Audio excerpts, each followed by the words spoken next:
Baik, selamat pagi semuanya. Assalamualaikum warahmatullahi wabarakatuh.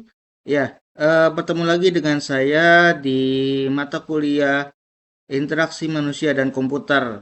Nah, kali ini di pertemuan ke-9 kita akan membahas tentang eh, komponen antarmuka grafis. Jadi, sebelum kita membuat sebuah aplikasi, pastilah kita akan mengkonsep dulu ya, mengkonsep antarmuka grafisnya, yaitu visualisasi dari aplikasi kita gitu ya. Jadi nanti ada komponen antarmuka grafis, lalu ada unit inisialisasi mode grafiknya.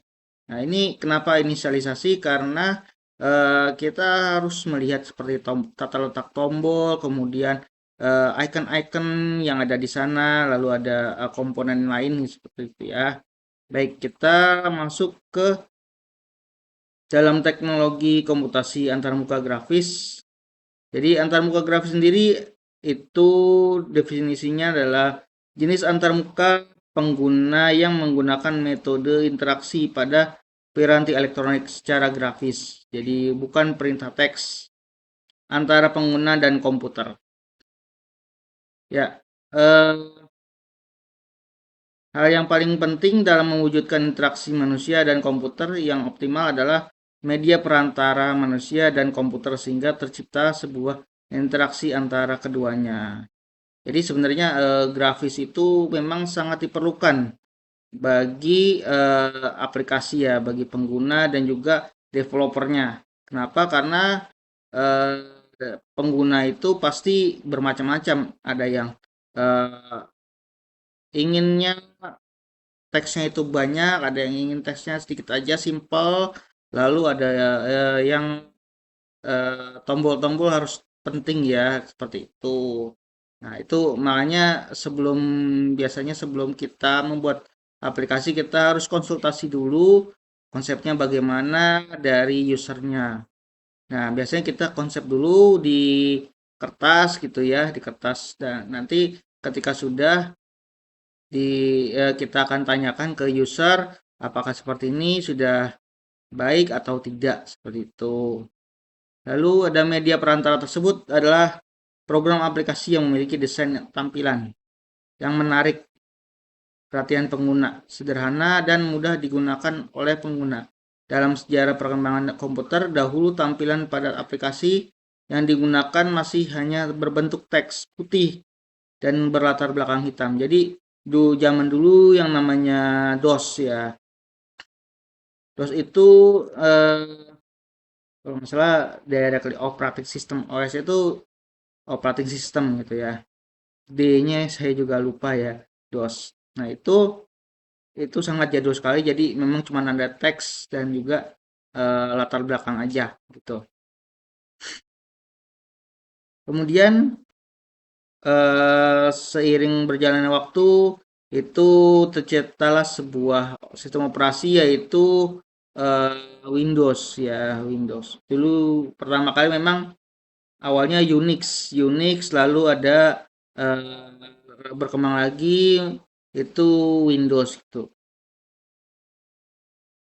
Jadi ini biasanya kalau ada komponennya itu ada tombol ya, tombol tekan atau button. Nah, komponen ini digunakan untuk mengaktifkan suatu proses atau melanjutkan proses ke proses lainnya. Contohnya untuk tombol save, edit, delete. Nah, ini yang standar ya, standar yang biasa kita gunakan dan sebagainya ini biasa uh, print kemudian juga apa open gitu ya, open lalu uh, print open lalu close ya, close ataupun exit. Nah, ini ada dua gitu.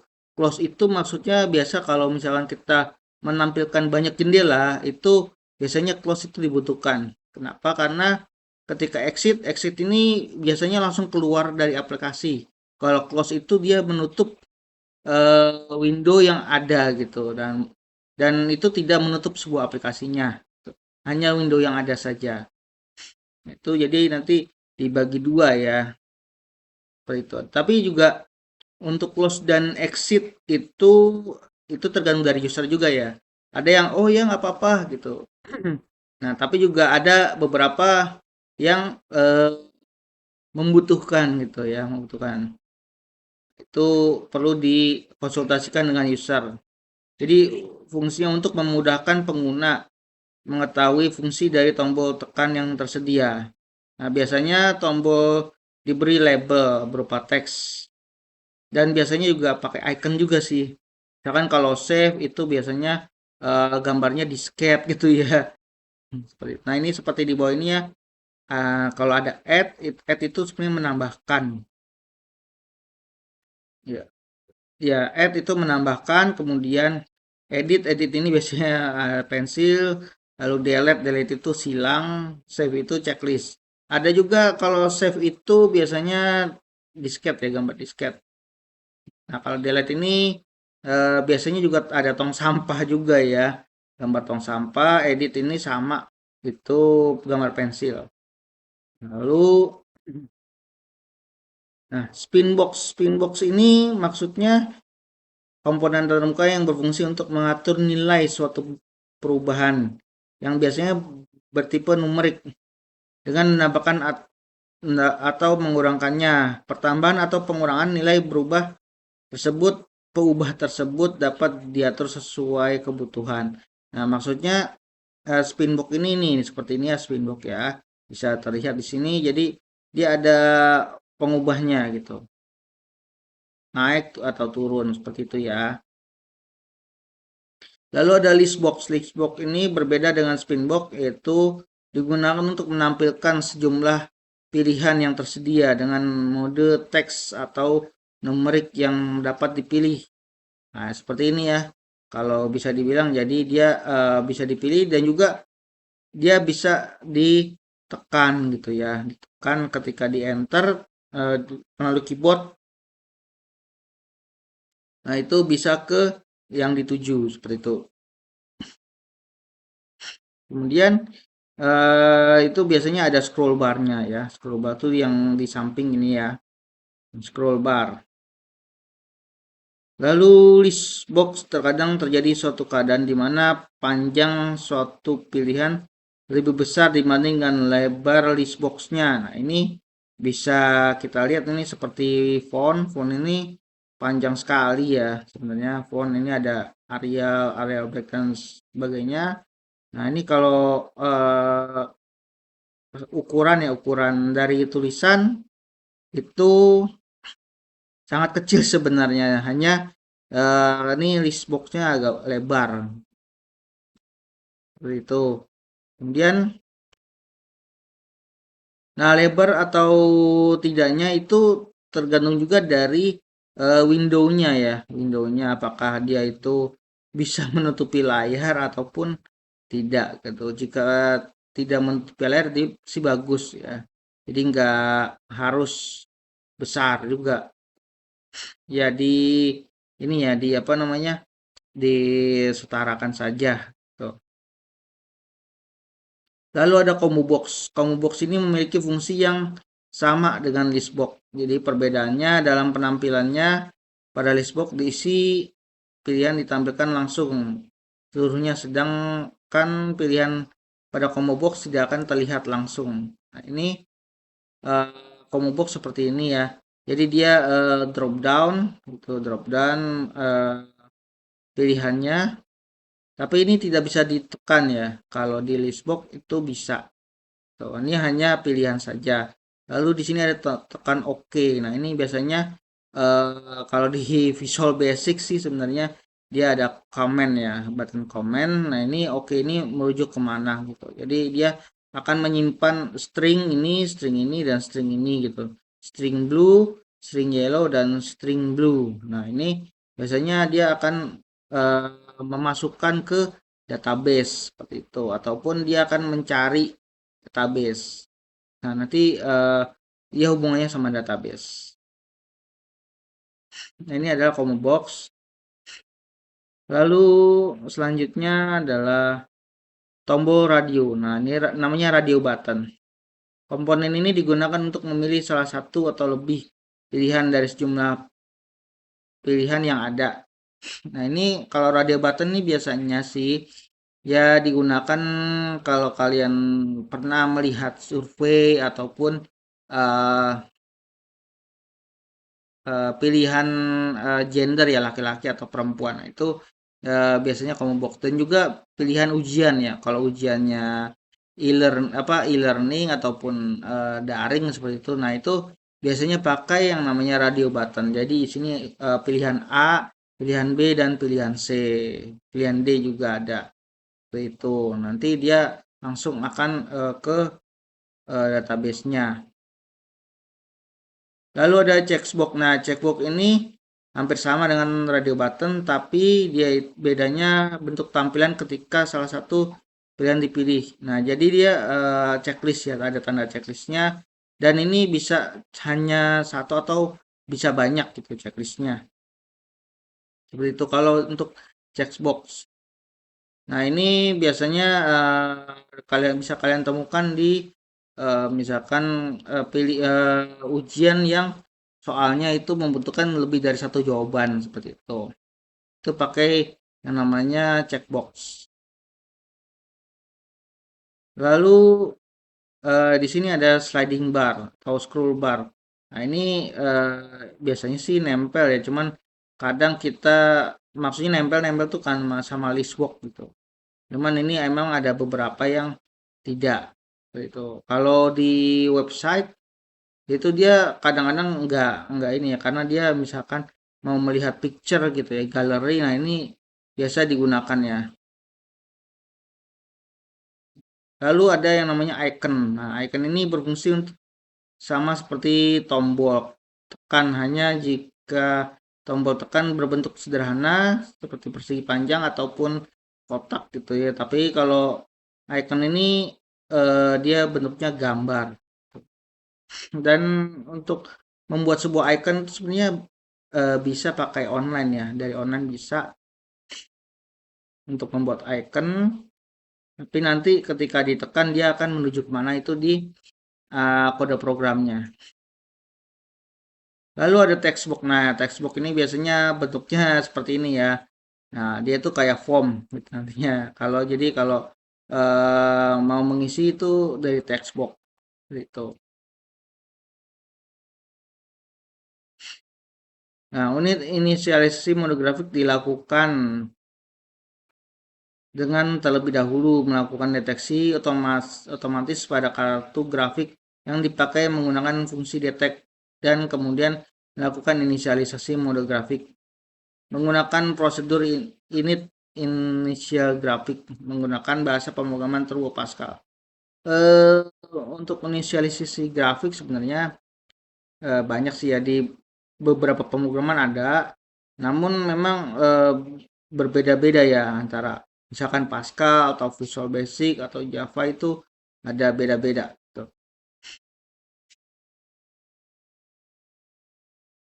Ya. Kemudian untuk selanjutnya, jadi jendela untuk bidang yang berisi program aplikasi atau file dokumen yang dapat dibuka, ditutup, diubah ukurannya. Nah, ini biasanya ada di titel ya, ada di titel. Dia itu eh,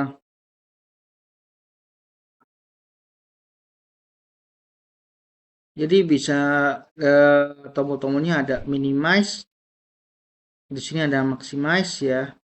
Ini bentuknya tombol ya, tombol cuman dia ada ikonnya seperti itu. Itu bingkai atau border frame. Lalu selanjutnya gambar di atas merupakan objek yang biasanya dimiliki oleh antarmuka window. Selain objek di atas, biasanya antarmuka window juga memiliki aksi sebagai berikut, yaitu membuka open action, lalu membuka menempatkan dan menentukan ukuran. Nah, ini biasanya di pinggir-pinggirnya ya. Lalu menutup close action, lalu mengubah ukuran, memindahkan, membawa ke depan atau mengaktifkan break forward or activation action. Nah, ini biasanya kalau bring forward ini biasanya eh, apa ya layernya. Jadi dia layernya paling depan atau paling belakang seperti itu.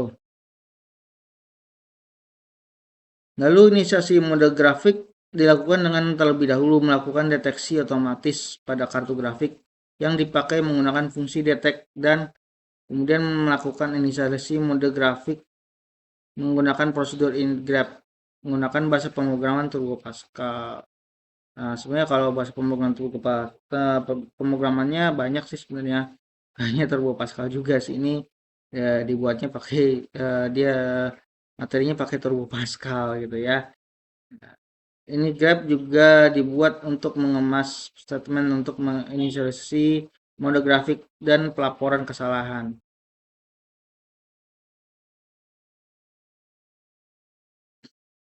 Nah, ini rancangan jendela individu. Jadi, rancangan ini perlu dibuat dulu sebelum kita mengeksekusi aplikasi tersebut. Seperti contohnya misalkan ini ya, ini window yang akan digunakan nanti ini diserahkan kepada user gitu ya. User maunya gini enggak gitu.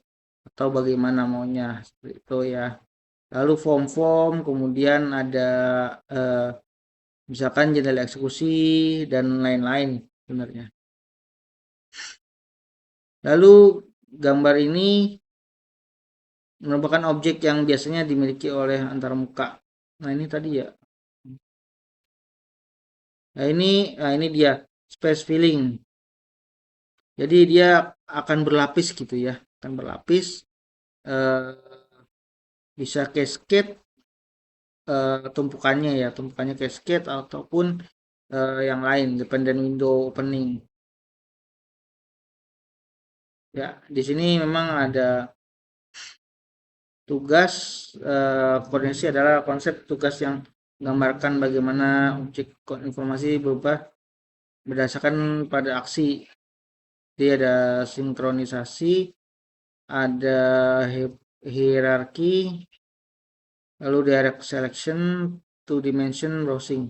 Nah, ini bisa kalian kerjakan di biasa ya di Word filenya, lalu dikirimkan ke email saya. Jadi dia tugas itu membuat komponen dan grafik dari soal di bawah ini. Jadi seperti ini formnya ya, formnya seperti itu ya. Jadi untuk antar mukanya nggak usah dibikin program dulu. Jadi hanya tampilannya aja, screenshot aja gitu. Screenshot bahwa nanti akan seperti ini gitu formnya. Jadi nanti ada judulnya formulir pendaftaran kegiatan ekstrakurikuler. Seperti itu ya. Oke, sampai di sini sudah selesai. Mungkin jika ada yang mau ditanyakan, jika Anda itu masih di kelas saya, itu bisa ditanyakan di grup. Lalu untuk absensi nanti akan saya share di grup ya.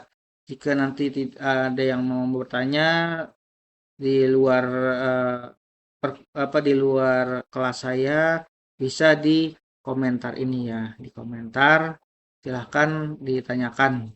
Tuh. Baik, untuk akhir kata saya ucapkan terima kasih. Mohon maaf apabila ada kekurangan. Selamat pagi. Assalamualaikum warahmatullahi wabarakatuh.